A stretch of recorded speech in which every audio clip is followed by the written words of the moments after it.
सुप्रभात सभी दोस्तों को। Daily current affairs plus PIB के अंदर आप सभी का स्वागत है दोस्तों। आज है 15 दिसंबर और 15 दिसंबर की परीक्षा के दृष्टिकोण से जो भी महत्वपूर्ण सुर्खियाँ हैं करंट अफेयर्स हैं उसको कवर करने वाले दोस्तों। ये आज का महत्वपूर्ण करंट अफेयर्स है। आइए स्टार्ट करते हैं। सबसे पहले विशेषाधिकार प्रस्ताव के बारे में बात करते हैं दोस्तों। ये विशेषाधिकार प्रस्ताव क्या होता है उसको जानने से पहले आपको मामला बता देता हूँ कि ये क्यों सुर्खियों के अंदर है। हाल ही के अंदर राज्यसभा के जो सांसद हैं, भारत के पूर्व मुख्य न्यायाधीश थे दोस्तों रंजन गोगोई, उनके खिलाफ तृणमूल कांग्रेस के एमपीज के द्वारा एक विशेषाधिकार उल्लंघन प्रस्ताव पेश किया गया है इनके खिलाफ। क्योंकि इनके इनके द्वारा हाल ही के अंदर टीवी पर एक इंटरव्यू दिया गया था और जिसके अंदर जो वर्ड वगैरह यूज किए गए थे वो संसद की गरिमा का उल्लंघन करते हैं। और इसके अलावा ये जो रंजन गोगोई है, भारत के पूर्व मुख्य न्यायाधीश, ये मार्च 2020 के अंदर इनकी नियुक्ति होने के बाद, यानी इनको मनोनीत किया गया था राष्ट्रपति के द्वारा। जो 12 सदस्य मनोनीत किए जाते हैं राज्यसभा के अंदर, तो इनको मनोनीत किया गया था। उस टाइम भी कंट्रोवर्सी हुई थी, लेकिन इनको मनोनीत किए जाने के बाद में रंजन गोगोई के द्वारा संसद की जो कार्रवाई है उसमें अभी तक केवल 6 बार ही भाग लिया है। तो सदन के अंदर अनुपस्थित रहना, वो भी बिना सदन की अनुमति से, तो एक तरह से विशेषाधिकार उल्लंघन की श्रेणी में आता है। और एमपीज के द्वारा ये इनके खिलाफ विशेषाधिकार उल्लंघन प्रस्ताव पेश किया गया था। क्यों? क्योंकि नियम ये है दोस्तों कि प्रत्येक सदस्य को सत्र के दौरान, जितने भी सत्र होते हैं, 3 प्रकार के सत्र होते हैं, उसके दौरान कम से कम एक दिन उपस्थित रहना जरूरी होता है। और जब भी उनको छुट्टी वगैरह की ज़रूरत पड़ती है तो जैसे एप्लीकेशन वगैरह सारा कुछ देना पड़ता है और सदन की अनुमति के बाद में ही वो छुट्टी ले सकते हैं, लीव ले सकते हैं। तो ये मामला था दोस्तों। तो अब अपन विशेषाधिकार प्रस्ताव के बारे में बात करते हैं कि ये विशेषाधिकार प्रस्ताव होता क्या है दोस्तों। देखो, संसदीय विशेषाधिकार होते हैं दोस्तों, वो संसद के सदस्यों को उनको व्यक्तिगत तौर पे और उनको सामूहिक तौर पे, यानी उनको व्यक्तिगत अधिकार के तौर पे भी मिलता है, प्लस क्या है कि सदन के जितने भी लोग हैं उनको सामूहिक रूप से कुछ अधिकार और अनुमुक्तियाँ यानी छूट वगैरह होती है, ताकि अपने कार्य को प्रभावी ढंग से संचालन कर सके। संसद के सदस्य को व्यक्तिगत तौर पे, सामूहिक तौर पे कुछ अधिकार वगैरह प्राप्त होते हैं, जिनको, ताकि वो अपनी जो संसद की गतिविधि होती है उसका प्रभावी तरीके से अंजाम दे सके, कार्य कर सके। इसके लिए संसदीय विशेषाधिकार की व्यवस्था की गई है दोस्तों। और ये भारत के संविधान के अनुच्छेद 105 के अंतर्गत प्रावधान किया गया है। अनुच्छेद 105 के अंतर्गत 2 विशेषाधिकारों का प्रावधान किया गया है। जो एक तो संसद के अंदर वाक अभिव्यक्ति की स्वतंत्रता, यानी संसद की कार्रवाई के अंदर संसद की समिति हो गया, उसके अंदर कुछ भी बोलने के लिए अधिकार है, यानी जो कुछ भी है बोला जा रहा है उसको न्यायालय के अंदर या किसी कोर्ट के अंदर उसको उत्तरदायी नहीं ठहराया जा सकता। दूसरी चीज़, संसद की जो कार्रवाई वगैरह रहती है, सदन की जो कार्रवाई होती है, उसको प्रकाशन करने का जो अधिकार है वो स्वतंत्र रहता है कि कौन सा जो कार्रवाई वगैरह है वो सदन की गरिमा को ध्यान में रख के प्रकाशित किया जाए। तो ये संसदीय विशेषाधिकार अनुच्छेद 105 के अंतर्गत ये प्रावधान किया गया है। साथ में दोस्तों एक सिविल प्रक्रिया संहिता 1908 के अंतर्गत भी संसदीय विशेषाधिकार की अनुमति देता है। सिविल प्रक्रिया संहिता 1908 के अंतर्गत ये बोला गया है कि सदन की कार्रवाई के संचालित होने के 40 दिन पहले और 40 दिन बाद में संसद के किसी भी सदस्य को सिविल कार्रवाई यानी आपराधिक यदि केस वगैरह रहता है तो उसमें गिरफ्तार किया जा सकता है। लेकिन यदि सिविल मामला है, सिविल मामले के अंदर संसद की कार्रवाई या किसी समिति के अंदर भाग लेने के 40 दिन पहले और 40 दिन बाद में तक उसको गिरफ्तार नहीं किया जा सकता। ये सिविल प्रक्रिया संहिता 1908 के अंतर्गत प्रावधान किया गया है। तो ये एक तरह से संसदीय विशेषाधिकार है। ये संविधान और सिविल प्रक्रिया संहिता के अंदर दिए गए हैं ताकि संसद का सदस्य व्यक्तिगत तौर पे और सामूहिक तौर पे अपनी कार्रवाई के, संसद की कार्रवाई के अंदर अच्छी तरीके से अपना रोल वगैरह है वो निभा सके। तो ये प्रावधान किया गया है दोस्तों। यदि इसका अवहेलना वगैरह करता है, यदि कोई सदस्य है, जैसे रंजन गोगोई है, वो सदन की गरिमा को नुकसान पहुंचाया, तो सदन का कोई सदस्य उनके खिलाफ एक विशेषाधिकार हनन प्रस्ताव है वो पेश करते हैं और उस उसको लोकसभा के अध्यक्ष या राज्यसभा के जो सभापति है उनके पास रखा जाता है। अब जब अध्यक्ष और सभापति के द्वारा विचार करने के बाद में, या तो उनके द्वारा, क्योंकि पहला स्तर रहता है कि उनके द्वारा कोई निर्णय वगैरह सुना दिया जाता है, या जो व्यक्ति दोषी है, या फिर एक विशेषाधिकार समिति रहती है, दोनों सदन वगैरह है, उन दोनों सदनों के अंदर विशेषाधिकार समिति रहती है, उसके अंदर ये मामला भेजा जाता है। और संसद के कानून के अनुसार यदि यदि वो दोषी पाया जाता है तो वो दंडनीय रहता है, यानी कानून के अंतर्गत उसको सजा वगैरह भी यदि विशेषाधिकार हनन किया है तो उसको सजा का प्रावधान किया गया है। तो ये चीज़ याद रखना दोस्तों कि विशेषाधिकार प्रस्ताव होता क्या है, कौन से आर्टिकल के अंतर्गत है। और इसके अलावा आपको बता देता हूँ, क्योंकि राष्ट्रपति संसद का अंग है, न कि संसद का सदस्य। ठीक है, ये चीज़ याद रखना कि संसद, राष्ट्रपति को विशेषाधिकार नहीं प्राप्त होते। संसद के जो विशेषाधिकार है वो एमपीज वगैरह को प्राप्त मिलते हैं, प्लस मंत्री वगैरह रहते हैं उनको मिलते हैं, प्लस भारत का जो महान्यायवादी है उनको भी संसदीय विशेषाधिकार का लाभ मिलता है दोस्तों। लेकिन भारत का जो राष्ट्रपति रहता है उसको संसदीय विशेषाधिकार नहीं मिले हुए। उनको आर्टिकल 361 के अंतर्गत, क्योंकि राष्ट्रपति संसद का अंग है न कि सदस्य, इसलिए संविधान के अनुच्छेद 361 के अंतर्गत राष्ट्रपति के विशेषाधिकारों का प्रावधान किया गया है कि उनको किस तरह सिविल या आपराधिक कोई मामला वगैरह रहता है तो उससे उनको छूट वगैरह प्राप्त होती है 361 के अंतर्गत। याद रखना दोस्तों, राज्यपाल को भी 361 के अंतर्गत विशेषाधिकार मिलते हैं। ठीक है, नेक्स्ट दोस्तों अपन संयुक्त राष्ट्र समुद्री कानून संधि के बारे में बात करते हैं। संयुक्त राष्ट्र समुद्री कानून संधि दोस्तों, इसको यूएन क्लोज भी कहते हैं, यूएन क्लोज भी कहते हैं दोस्तों। हाल ही के अंदर मामला ये था कि दोस्तों कि केंद्र सरकार के द्वारा इस संधि के प्रति समर्थन का प्रतिबद्धता जाहिर की, क्योंकि भारत के द्वारा इस संधि को अपनाया गया है। साथ में भारत के द्वारा अभी भारत सरकार के द्वारा ये बोला गया है कि हम जो समुद्री कानून संबंधी यूएन की जो संधि है उसके प्रति समर्थन करते हैं, उसके प्रति प्रतिबद्धता जाहिर करते हैं। तो ये मामला था दोस्तों। अब आपको संयुक्त राष्ट्र समुद्री कानून संधि के बारे में बताता हूँ कि ये संयुक्त राष्ट्र के द्वारा 1982 के अंदर अपनाया गया था। ये चीज़ याद रखिए, 1982 के अंदर अपनाया गया था, लेकिन ये 1994 से प्रभावी हुआ था ये चीज़। ठीक है, और ये संधि दोस्तों जो अंतर्राष्ट्रीय स्तर पे जो समुद्र वगैरह रहते हैं उनके अंदर जहाज और समुद्री गतिविधियां हैं उनको कानूनी ढांचा प्रदान करने के लिए ये समुद्री कानून लाया गया था दोस्तों। एकमात्र अंतर्राष्ट्रीय स्तर का विधिमान है यानी संधि है जिसके अंतर्गत जो भी समुद्र वगैरह के अंदर जहाज और समुद्र संबंधी जो जितनी भी गतिविधियाँ होती है उनको नियमित करने के लिए, उनको कानूनी ढांचा प्रदान करने के लिए ये एकमात्र संधि है, एकमात्र समुद्री कानून। आप याद रखना दोस्तों, इस संधि के अंतर्गत 5 मुख्य क्षेत्रों के अंदर विभाजित किया जाता है। जो समुद्र रहता है दोस्तों उसको 5 प्रमुख क्षेत्रों के अंदर विभाजित किया जाता है। सबसे पहले आंतरिक जल, दूसरा प्रादेशिक सागर, तीसरा सन्निहित यानी कॉन्टिन्यूस जोन, और अगला दोस्तों एक्सक्लूसिव इकोनॉमिक जोन यानी विशिष्ट आर्थिक क्षेत्र, और फिर लास्ट का रहता है ओपन सागर। तो इस संधि के अंतर्गत 5 मुख्य क्षेत्रों के अंदर विभाजित किया गया है, जिनको आपको मैं थोड़ा सा चित्र के माध्यम से दिखा देता हूँ दोस्तों। ये आप देख सकते हो, एक समुद्र वगैरह रहता है तो उसके प्रत्येक क्षेत्र के अपने अधिकार वगैरह भी, जैसे सबसे पहले दोस्तों आंतरिक जल रहता है। ये आंतरिक जल रहता है दोस्तों, यहाँ से जो यानी जो समुद्र के पास में जो भी तटवर्ती देश रहता है तो उसको एकदम सीधी रेखा खींची जाती है, ताकि जहाँ से क्या है कि प्रादेशिक क्षेत्र की शुरुआत होती है दोस्तों।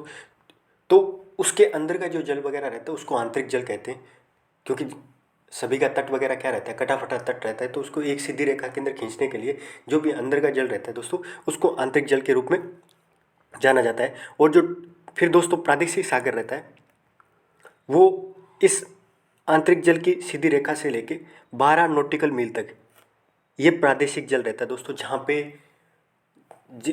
तटवर्ती देश रहता है उसका पूरा राष्ट्रीय अधिकार रहता है कि वो एक तरह से पूरा अच्छी तरीके से रेगुलेट कर सकता है उस क्षेत्र के अंदर।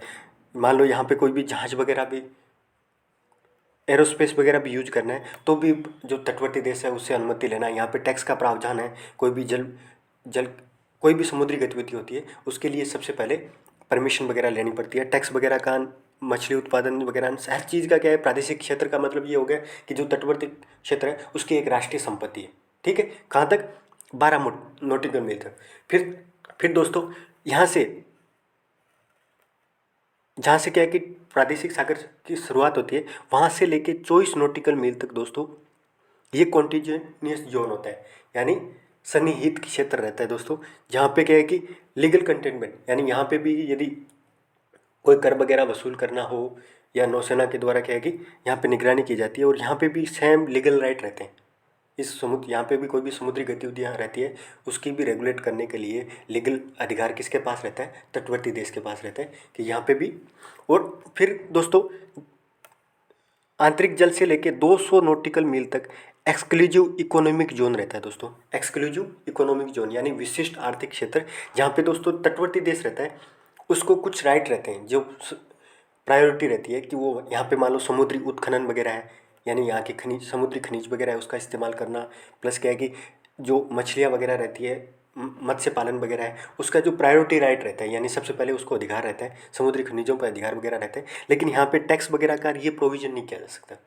टैक्स का हो गया, प्लस क्या है कि जो हवाई क्षेत्र रहता है, इंटरनेशनल स्पेस वगैरह रहता है, तो यहाँ पे किसी देश की जहाज वगैरह उड़ान वगैरह कर रहे हैं तो उसके लिए तटवर्ती देश से परमिशन वगैरह नहीं ली जाती, क्योंकि ये एक इंटरनेशनल स्पेस वगैरह रहता है। और 200 नॉटिकल मील के बाद में जो क्षेत्र रहता है वो ओपन सी रहता है, यानी सभी देशों के लिए। कोई भी देश वहाँ पे मछली उत्पादन कर सकता है, कोई भी देश समुद्री उत्खनन कर सकता है, कोई भी देश उस क्षेत्र का इस्तेमाल कर सकता है नो वन परिवहन के लिए। तो ये चीज़ याद रखना दोस्तों, ये 5 क्षेत्रों के अंदर इस संधि के अंदर विभाजित किया गया था, और प्रत्येक देश के तटवर्ती देश है वो इस तरह के रेगुलेशन के तहत इस संधि के अनुसार चलते हैं। ठीक है, ये चीज़ याद रखना। और आपको थोड़ा सा बता देता हूँ दोस्तों, इस संधि के अंतर्गत 3 संस्था स्थापित की गई थी। जो अनक्लोज संधि है UNCLOS, United Nation Convention on International Ocean Sea. ठीक है, तो ये जो लॉसी है दोस्तों, समुद्री कानून, इसके अंतर्गत एक तो सबसे पहले तो समुद्री कानून के लिए अंतर्राष्ट्रीय न्यायाधिकरण की स्थापना की गई थी, यानी International Tribunal for the Law of the Sea. एक तो ये संस्था स्थापित की गई थी। दूसरी, अंतर्राष्ट्रीय सागर नीतल प्राधिकरण यानी इंटरनेशनल सी बेड अथॉरिटी, जो समुद्र रहता है उसका जो तटवर्ती जो आधार तल रहता है, सी बेड रहता है, उसको रेगुलेट करने के लिए एक अंतर्राष्ट्रीय सागर नीतल प्राधिकरण की स्थापना की गई थी। और साथ में महाद्वीपीय सेल्फ सीमा आयोग यानी कॉन्टिनेंटल सेल्फ सीमा आयोग की भी स्थापना इस संधि के अंतर्गत की गई थी। तो ये तीनों के तीनों ऑर्गेनाइजेशन है दोस्तों, उसका नाम याद रखिए, इस संधि के अंतर्गत स्थापित किया गया था। और आपको एक नोट करके चीज़ बता देता हूँ दोस्तों कि भारत ने इस क्षेत्र की सभी सुरक्षा और विकास के लिए एक सागर नामक पहल स्टार्ट की थी दोस्तों। वो हिंद महासागर जो क्षेत्र है, हिंद महासागर के जो भी तटवर्ती देश हैं, या हिंद महासागर की सुरक्षा और विकास और समृद्धि के लिए सागर नामक पहल स्टार्ट की थी, जिसकी फुल फॉर्म है दोस्तों security and growth for all in region, यानी इस रीजन के अंदर जितने भी देश हैं उनके साथ सहयोग रूप से सुरक्षा और विकास और समृद्धि करने के लिए सागर पहल भारत के द्वारा की गई थी, भारत सरकार के द्वारा स्टार्ट की गई थी, ताकि सरकार का एक तरह से क्या है कि समुद्री सहयोग को बढ़ावा देना। ये जो संधि है ये भी तो समुद्री सहयोग को बढ़ावा दे रहा है। तो सागर पहल याद रखना दोस्तों किससे जुड़ी हुई है, तो याद रखना ये भारत सरकार के हिंद महासागर क्षेत्र में समुद्री सहयोग को बढ़ावा देने के लिए पहल स्टार्ट की गई। ठीक है दोस्तों। नेक्स्ट दोस्तों, आत्मनिर्भर हस्तशिल्पकार योजना के बारे में बात करते हैं दोस्तों। ये योजना पूर्वोत्तर विकास मंत्रालय के द्वारा, पूर्वोत्तर क्षेत्र विकास मंत्रालय के अंतर्गत एक संस्था है दोस्तों, वित्तीय संस्थान है एक तरह से, उत्तर पूर्वी विकास वित्त निगम लिमिटेड। कौन सी दोस्तों, ये पूर्वोत्तर क्षेत्र विकास मंत्रालय के अंतर्गत आती है। और इसके द्वारा उत्तरी पूर्वी विकास वित्त निगम लिमिटेड, जो एक वित्तीय संस्थान है जिसकी स्थापना 1995 के अंतर्गत की गई थी, और ये पूर्वोत्तर भारत के क्षेत्र के लिए कार्य करती है, यानी जो भारत के जो नॉर्थ ईस्ट क्षेत्र है उस क्षेत्र के अंदर एक वित्तीय संस्थान के तौर पे कार्य करती है दोस्तों। और इसके द्वारा आत्मनिर्भर हस्तशिल्पकार योजना, आत्मनिर्भर हस्तशिल्पकार योजना की शुरुआत की गई है, ताकि दोस्तों पूर्वोत्तर क्षेत्र के जो कारीगर वगैरह हैं, यानी जो हाथ से जो भी प्रोडक्ट वगैरह या बनाते हैं दोस्तों, उनकी आय सर्जन गतिविधियों को बढ़ावा देने के लिए, उसका आधुनिकीकरण करने के लिए, और उनकी जो कार्यशील पूंजी है उसकी पूर्ति करने के लिए। क्योंकि जब कोई भी क्या है कि कारीगर वगैरह रहता है, उनको यदि जो अपने जो प्रोडक्ट वगैरह है उसका आधुनिकीकरण करना है, उसका विस्तार करना है, तो इसके लिए कार्यशील पूंजी की आवश्यकता पड़ती है दोस्तों। और इस योजना के अंतर्गत उनको सस्ती दर पे सावधि ऋण प्रदान किया जाएगा, वित्तीय सहायता के तौर पे एक तरह से, कि उनको सस्ती ब्याज दरों पे ऋण प्रदान किया जाएगा, सावधि ऋण प्रदान किया जाएगा, ताकि वो अपने जो प्रोडक्ट वगैरह हैं उसका विस्तार कर सके, उसका आधुनिक मॉडर्नाइजेशन कर सके, और एक तरह से कार्यशील पूंजी की उनको प्रदान की जाएगी। किस योजना के तहत, तो आत्मनिर्भर हस्तशिल्पकार। तो ये योजना का नाम याद रखिए दोस्तों। और इस संस्थान के बारे में याद रखिए, ये वित्तीय संस्थान है, ये पूर्वोत्तर भारत क्षेत्र के लिए काम करती है। इसकी स्थापना 1995 के अंतर्गत हुई थी। और ये कौन सी मिनिस्ट्री के अंतर्गत आती है, ये चीज़ भी याद रखिए। अगला दोस्तों, स्मार्ट प्रेक्षण के बारे में बात करते हैं। सबसे पहले आपको स्मार्ट फुल फॉर्म बता देता हूँ, supersonic missile assistant torpedo system. तो ये फुल फॉर्म है इसकी। स्मार्ट की फुल फॉर्म क्या है? Supersonic missile assistant torpedo system है दोस्तों। ये डीआरडीओ के द्वारा विकसित सुपरसोनिक मिसाइल असिस्टेंट टॉर्पीडो है, जो हाल ही के अंदर उड़ीसा का जो व्हीलर द्वीप है, अब याद रखिए कि व्हीलर द्वीप कहाँ पड़ता है, तो उड़ीसा के अंदर पड़ता है दोस्तों।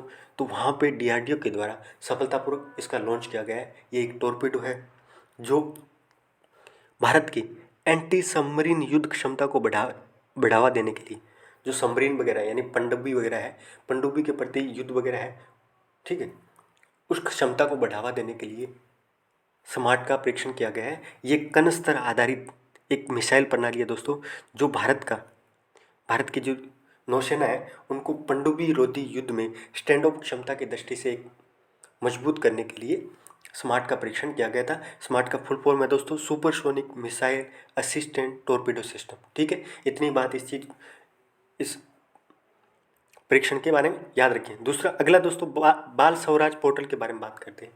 बाल स्वराज पोर्टल दोस्तों राष्ट्रीय बाल अधिकार संरक्षण आयोग के द्वारा स्थापित किया गया था। किसके द्वारा? राष्ट्रीय बाल अधिकार संरक्षण आयोग यानी national commission for children rights protection, जो ऑर्गेनाइजेशन है उसके द्वारा स्थापित किया गया था दोस्तों।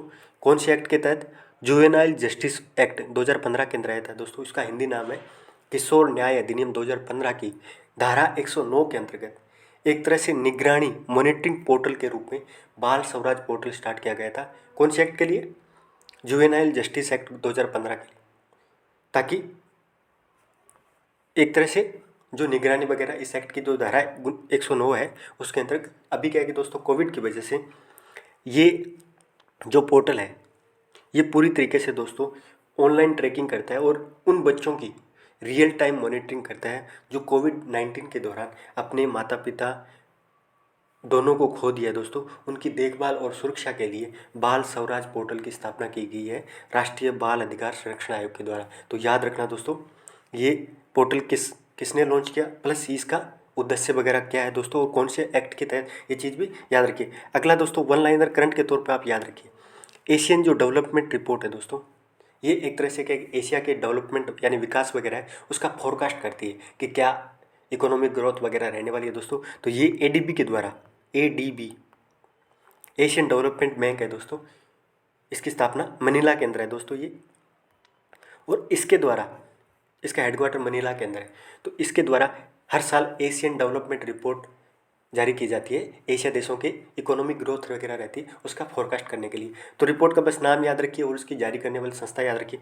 अगला दोस्तों लोकपाल ऑनलाइन पोर्टल, ये हाल ही के अंदर भारत के जो प्रथम लोकपाल है, आप नाम मेरे को जरूर कमेंट बॉक्स में बताना, उनके द्वारा 2013 के जो लोकपाल एक्ट है दोस्तों उसके अंतर्गत लोकपाल ऑनलाइन पोर्टल की शुरुआत की गई है, ताकि जो पब्लिक सर्वेंट वगैरह रहते हैं, ग्रुप ए बी के जो भी अधिकारी वगैरह रहते हैं उनके खिलाफ शिकायत दर्ज करने के लिए, ऑनलाइन शिकायत दर्ज करने के लिए लोकपाल ऑनलाइन पोर्टल की शुरुआत की गई है दोस्तों। तो ये आज की महत्वपूर्ण करंट अफेयर्स थी जिनको कवर किया दोस्तों। आप सभी का धन्यवाद, और मेरा आपसे निवेदन है कि दोस्तों अपने करीबी दोस्तों को ज़्यादा से ज़्यादा शेयर करिए ताकि इस चैनल को बढ़ावा मिल सके दोस्तों, और साथ में ये भी आपके लिए मैं रेगुलर लेके आता हूँ दोस्तों। तो आप जुड़िए दोस्तों, और अंत में आप सभी का धन्यवाद।